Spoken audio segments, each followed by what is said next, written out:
And on the side of the box it says, "I'll think of you every step of the way." So it's quite an interesting little box. It says fashion cup on it. It's a vacuum flask, and that's all there is with the box. The actual vacuum flask itself, which is this one, rather nice, metal. As it says, vacuum cup, my warm winter, quite interesting. And on the top here we've got this little protective doobaraki that comes off, and right in there is actually a thermometer, and we will see it once we put some hot water in. Now we unscrew, and this is what it looks like on the inside. We got here a little, oh, whatever that is,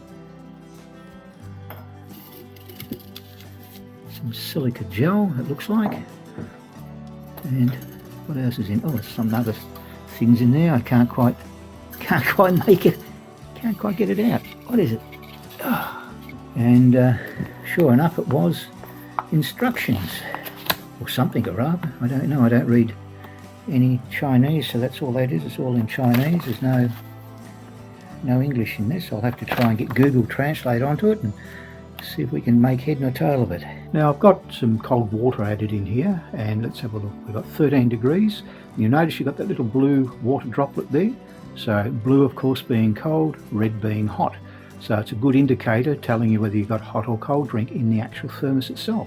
I find that rather good. Now this is a 2-cup thermos, and to keep the optimum temperature in it you run hot water through it first, which I've already done, and then you top it up.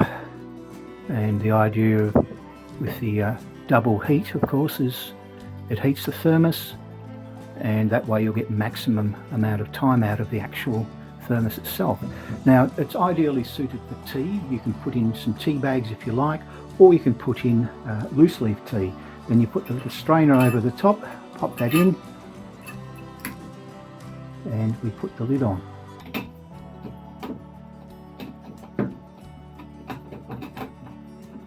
Now because this has already had a bit of water in it, warm water, we should be a bit warmer. What are we on? We've got 75 as I can see there, and you notice it's got a little red dot. That red is showing that it's actually hot. Now for my final thoughts on the thermos. It works as expected. It's got a nice compact design. It's quite colourful and a bit of fun. Kids love it, and it's great for say little ones if they want to take a thermos to school, or if you want to keep it yourself and just simply have a couple of nice warm drinks out in the car. So a nice frosty day, nothing better than a warm cup of tea. If you haven't already subscribed, please consider it, and you can give me a thumbs up or a thumbs down. Either way, it doesn't really matter. If you want to leave a comment, feel free to do that too. I'll do my best to answer. Hopefully I'll get to see you on the very next video. All the best till then. Take care. Bye.